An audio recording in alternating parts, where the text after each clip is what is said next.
An Iranian nuclear installation may have been hacked, or maybe not, but in any case, it was damaged. Huawei gets more skeptical looks. European police round up hundreds of online contraband dealers.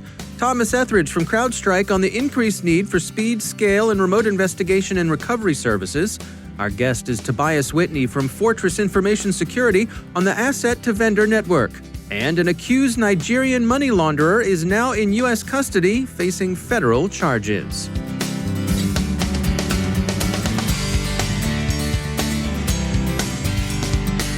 And now, a word from our sponsor, ThreatConnect. Designed by analysts but built for the entire team, ThreatConnect's intelligence-driven security operations platform is the only solution available today with intelligence, automation, analytics, and workflows in a single platform. Every day, organizations worldwide use ThreatConnect as the center of their security operations to detect, respond, remediate, and automate. With all of your knowledge in one place, enhanced by intelligence, enriched with analytics, driven by workflows, you'll dramatically improve the effectiveness of every member of the team. Want to learn more? Check out their newest ebook, SOAR Platforms. Everything you need to know about security, orchestration, automation, and response. The book talks about intelligence-driven orchestration, decreasing time to response and remediation with SOAR, and ends with a checklist for a complete SOAR solution. Download it at threatconnect.com/cyberwire. That's threatconnect.com/cyberwire. And we thank ThreatConnect for sponsoring our show. Funding for this CyberWire podcast is made possible in part by McAfee. Many companies are continuing to support a work-from-home model while putting a strain on their IT resources and security. McAfee is helping companies scale their security to work-from-home employees while optimizing IT architecture. Learn more at mcafee.com/workfromhome. From the CyberWire studios at Data Tribe, I'm Dave Bittner with your CyberWire summary for Monday, July 6, 2020. An explosion and fire at Iran's Natanz uranium processing center last Thursday is being widely attributed to a cyber attack by Iranian sources and others. Tehran said that investigators had determined the cause of the attack but were withholding details for security reasons. Reuters says that some unnamed Iranian officials said it was either a U.S. or Israeli attack, but while promising retaliation for any cyber attack against its nuclear facilities, Iran stopped short of publicly blaming either the U.S. or Israel. Breaking Defense cited Israeli cyber experts who were quick to call the incident a kinetic cyber attack, but who also said it wasn't an Israeli operation.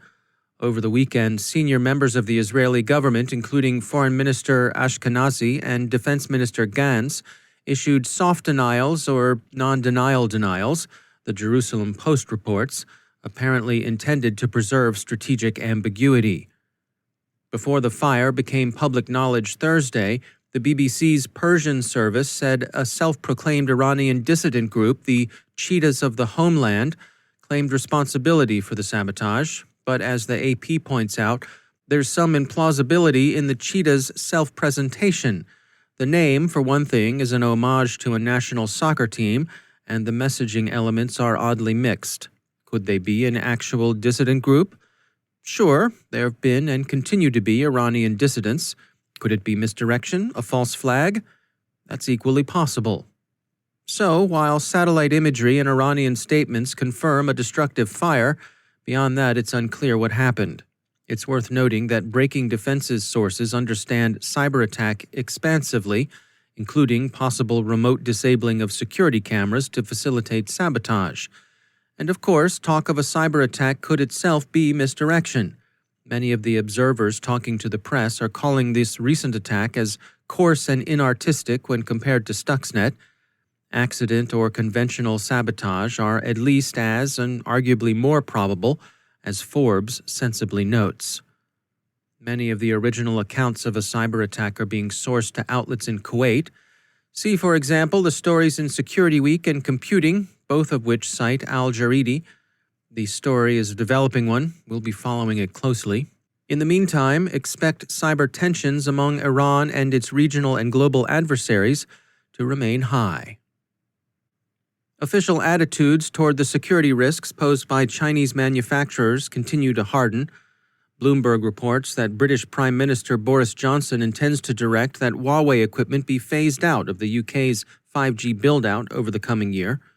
The decision is based on consequences drawn from increasingly comprehensive U.S. sanctions against the Chinese hardware vendor, sanctions that effectively impede Huawei from using U.S.-developed technology.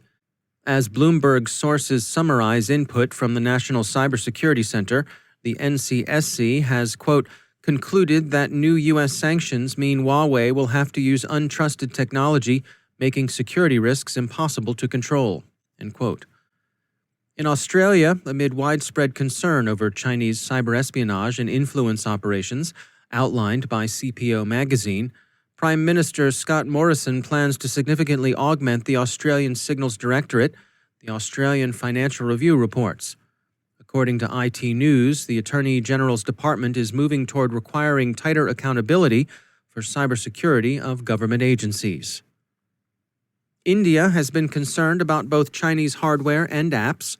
One of the challenges the country faces is deciding how to balance the desirable, low-cost, and acceptable quality of Chinese products against the undesirable connections between Chinese companies and Chinese security and intelligence services. The Wall Street Journal also reports that TikTok, one of the companies India has banned in the wake of recent border clashes, has categorically denied that Chinese authorities had ever asked it for data on Indian users, and that even if the authorities had done so, TikTok would have refused to comply. Mercom India reports that the Ministry of Power, quote, has issued a notice mandating all power supply system equipment, components, and parts imported into the country must pass through a check for harmful embedded software, end quote. The policy is not explicitly directed against any country's products, and the inspections are justified on the grounds of the centrality of India's power grid to the national safety, security, and economy. And France's cybersecurity agency, ANSSI, advised French 5G telcos to avoid Huawei. The government doesn't plan to ban Huawei from 5G, but Reuters reports that the French cybersecurity agency is advising the nation's telecommunications companies to steer clear of Huawei, especially if they haven't committed to using the Chinese manufacturer's equipment. ANSSI Director Guillaume Poupard told Les Echos that there would be no ban, but that the government does want to limit the role the company would play in 5G infrastructure. In May of 2019, President Trump signed an executive order on securing the information and communications technology and services supply chain. NERC has published guidelines for compliance, which include a deadline of October 1st of this year.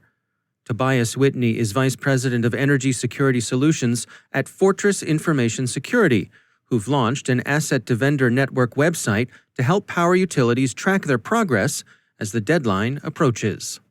From my vantage point, the supply chain challenge has been becoming increasingly more difficult to mitigate and frankly, more recognizable throughout industry as it being a real challenge.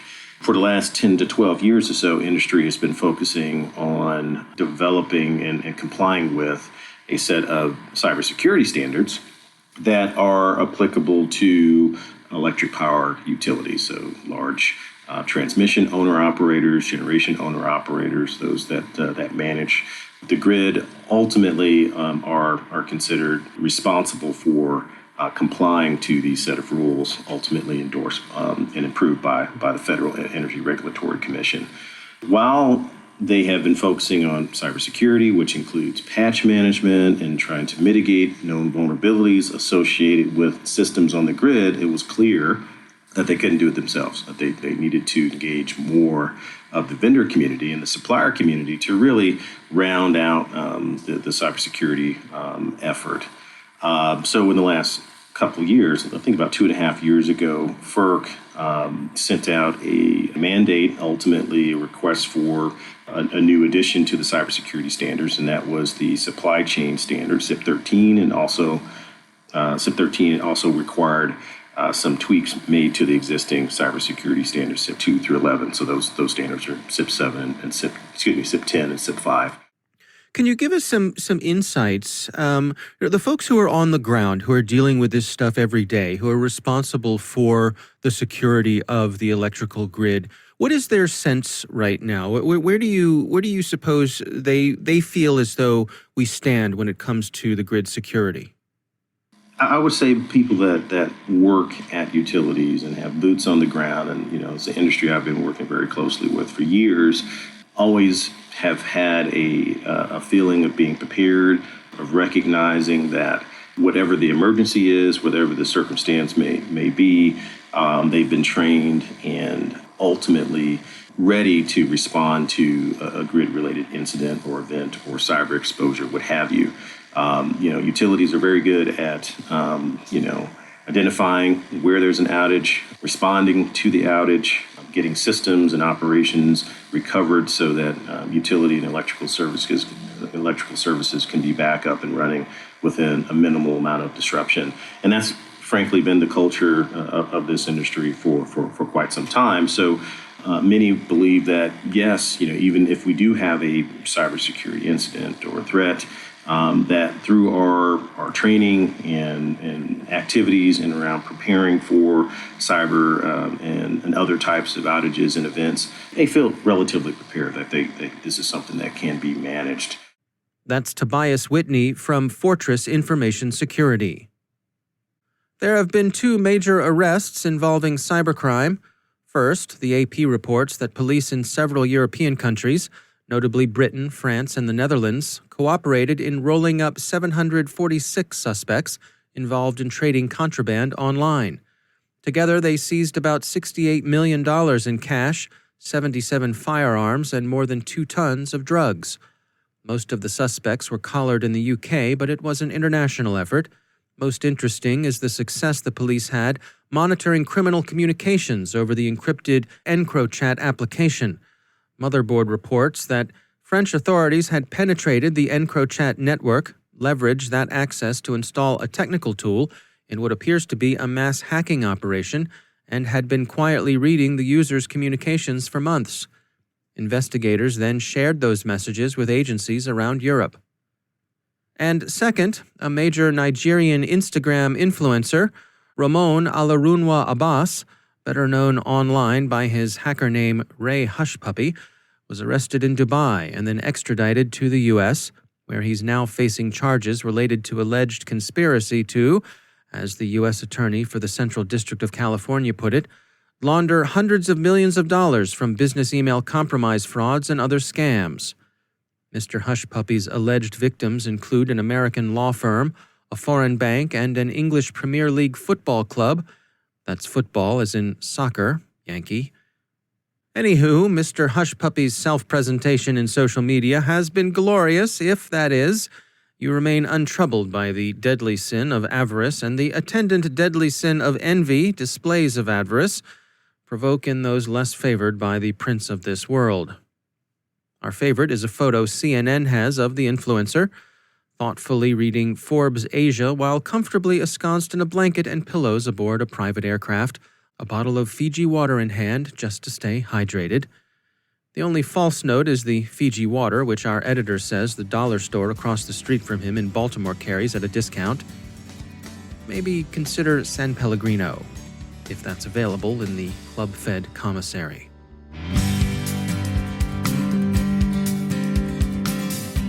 And now, a word from our sponsor, Dragos. Don't miss Dragos' next webinar on July 7th, Why You Need OT-Specific Threat Intelligence. You'll learn about similarities and differences between IT and OT threat intelligence, how to create and act on OT intelligence, and they'll take you inside the mind of an ICS adversary. Visit dragos.com/webinars. That's dragos.com/webinars. And we thank Dragos for sponsoring our show.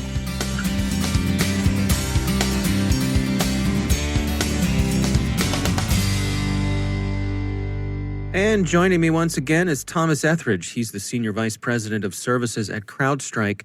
Thomas, it's always great to have you back. I wanted to touch today on some of the things that you and your team are tracking in the wake of COVID-19. Can you share with us what are some of the things that are top of mind for you? Thanks, David. It's great to be back. Some of the big things we're tracking really are around just the spike we're seeing in malicious activity in the first half of 2020 versus what we saw about a year ago. So with companies moving workforces outside the office, the attack surface has just expanded exponentially. A lot of organizations are slow to be able to get tooling out to new infrastructure that they've provisioned to users that are now working remotely. And the ability to be able to respond to breaches is becoming a challenge for organizations, especially as the workforce becomes more dispersed.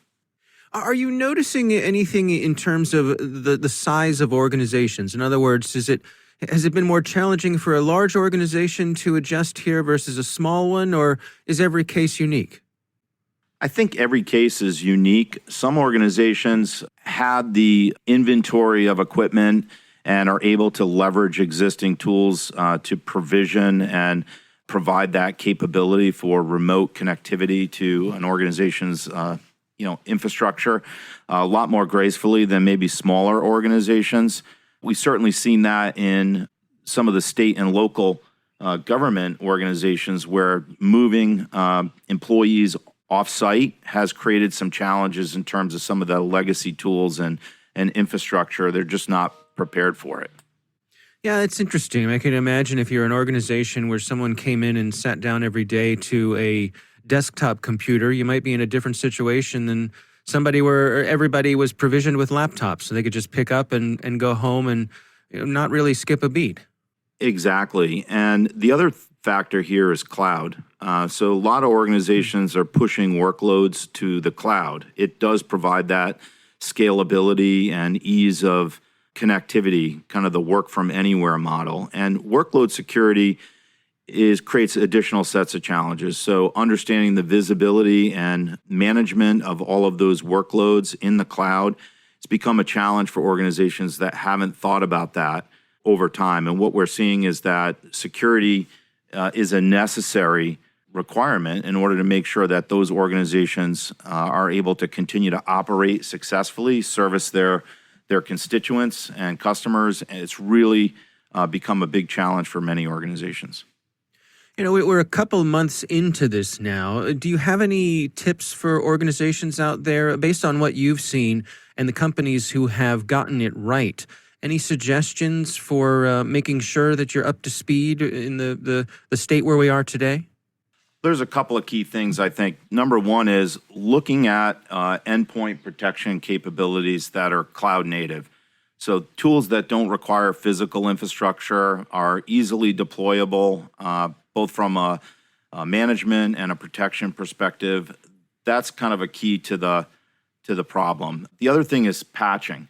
We've noticed a lot of organizations have not invested in overall patching and keeping vulnerabilities snuffed out in their environment, especially as organizations start to move to remote workforce. Patching becomes a little bit more of a challenge. You have to wait for systems to be on the network in order for them to get patch updates and have those applied.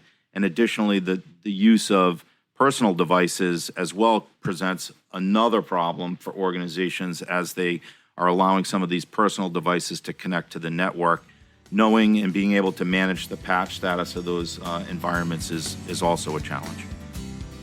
All right. Well, Thomas Etheridge, thanks for joining us. Thank you, Dave.